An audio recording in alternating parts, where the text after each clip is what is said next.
Yeah, the preseason rankings came out, and the first one doesn't usually change too much on the team side of things. If there's some big results that come out with a whole bunch of players on the team, then maybe a team will move up a couple spots. But basically, they kind of put you where you finished off last year. The guys, they knew that we're going to be somewhere around there, just because historically that's kind of what happens. The guys are pumped because they say, "Hey, listen, we got a good starting point from here. We're not, we got a good starting point. We're ready to sprint forward." Yeah, we had a lot of guys do really well this fall. From number one to number nine, our freshmen did fantastic this year. Our seniors did great. Everybody in between did fantastic. We had Constantine Schmitz and Sebastian Ray also jump into the rankings, which is, I think, the first time in history we've had three Tulane singles players in the singles rankings at one time. Let's see. They had Constantine had a great run at All American Championships. Ended up qualifying for the main draw, which, as you know, is the second national championship of the year. So for him to be able to put himself in that kind of place with the other top players in the country was great as a sophomore. Sebastian had a great run as well. Had a good run at that tournament. Had another run where he beat Constantine in the finals of another tournament, and then. Constantine had another great event in the pro event, the Futures event, USTA Futures, where he qualified and beat a guy 350 in the world in ATP.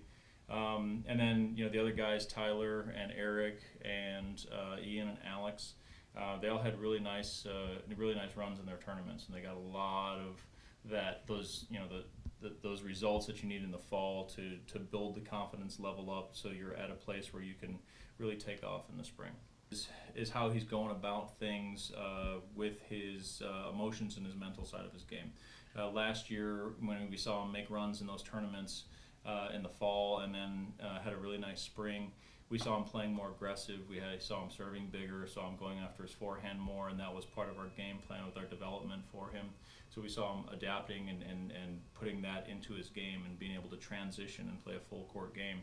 And then this semester, he made little adjustments with that aggressive game style as well, and then he ended up making some. I kind of challenged him on an emotional side of things, saying, "Hey, let's really take care of business with the mental side of what we're doing," and he took it to heart and turned things around. And he's still, the interesting thing is I still think he has not reached his top of his potential. And he's even more excited now about the opportunity, having received number one ranking, to go to the next step from here and really work even harder. Yeah, we set goals almost every 3 weeks, month, something like that. Sometimes even more if things aren't going right. The guys have it. The big goal for us is to win the conference championship, and then to get to the NCAA tournament. And that having missed out on the NCAA tournament last year by one spot. Kind of a little gut punch for us, but it made us hungrier. And so the guys really want to reach those two goals. And then from there, you make the NCAA tournament. I think we have enough potential to make a nice run, and being a Sweet 16 team or more is definitely within our reach. And I think the guys are hungry for that.